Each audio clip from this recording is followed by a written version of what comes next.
اعوذ باللہ من الشیطان الرجیم بسم اللہ الرحمن الرحیم۔ قسط نمبر 7 ماں کا خواب۔ خاموش رات۔ رات کے پچھلے پہر ماں نے ارسلان کو آہستہ سے آواز دی، بیٹا اٹھو، میں نے ایک عجیب خواب دیکھا ہے۔ ارسلان گھبرا کر اٹھا، کیا ہوا اماں؟ ماں کا خواب۔ ماں کی آنکھوں سے آنسو بہہ رہے تھے۔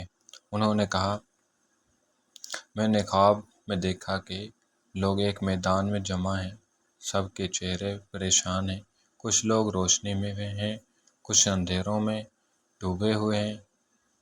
پھر میں نے دیکھا کہ ایک دروازہ ہے، انتہائی روشن، جیسے سورج وہاں اتر آیا ہو۔ وہاں کچھ لوگ خوشی خوشی جا رہے تھے، لیکن جب میں نے قدم بڑھانا چاہا تو فرشتے نے کہا، ابھی نہیں، تمہاری دعا مکمل نہیں ہوئی۔ میں ڈر گئی، مگر اسی لمحے ایک روشنی آئی اور اس روشنی میں تم کھڑے تھے۔ ارسلان، تم نے میرا ہاتھ پکڑا اور کہا، اماں گھبراؤ مت، اللہ کی رحمت بہت بڑی ہے۔ اور پھر وہ دروازہ کھل گیا۔ ارسلان کے آنسو۔ یہ سن کر ارسلان کی آنکھوں سے آنسو بہہ نکلے۔ اس نے ماں کا ہاتھ مضبوطی سے پکڑا اور کہا، اماں یہ اللہ کا اشارہ ہے، آپ کی دعا ابھی مکمل ہونی ہے۔ اور وہ دعا ہے نماز میں سجدہ۔ ہم روزانہ مل کر نماز پڑھیں گے تاکہ وہ دروازہ ہمیشہ کے لیے کھل جائے۔ نیا آغاز۔ اس دن کے بعد ماں نے فجر سے لے کر عشاء تک نماز کو اپنی زندگی کا حصہ بنا لیا۔ جب وہ سجدے میں جاتی تھی تو ان کے لبوں پر یہ الفاظ ہوتے، یا اللہ اپنے دروازے میرے لیے کھول دے۔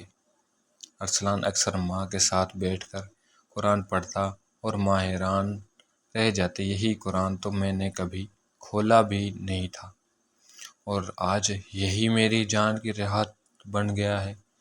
سبق: نمبر 1، خواب بھی ہدایت کا ذریعہ ہو سکتے ہیں۔ اللہ کبھی کبھی اپنے بندے کو خواب کے ذریعے جگاتا ہے۔ نمبر 2، اولاد کا سہارا والدین کے لیے جنت کا راستہ ہے۔ نیک بیٹا ماں کے ہاتھ پکڑ کر جنت کی طرف لے جاتا ہے۔ نمبر 3، نماز اور سجدہ جنت کے دروازے ہیں۔ جس نے نماز کو اپنایا اس کے لیے اللہ کے دروازے کھل جاتے ہیں۔ نمبر 4، قرآن غفلت کو روشنی میں بدل دیتا ہے۔ جس نے ایک بار اخلاص سے پڑھا وہ دل کا اندھیرا ختم کر دیتا ہے۔ نمبر 5، گناہ کتنے ہی پرانے ہوں توبہ ہمیشہ نہیں ہوتی ہے۔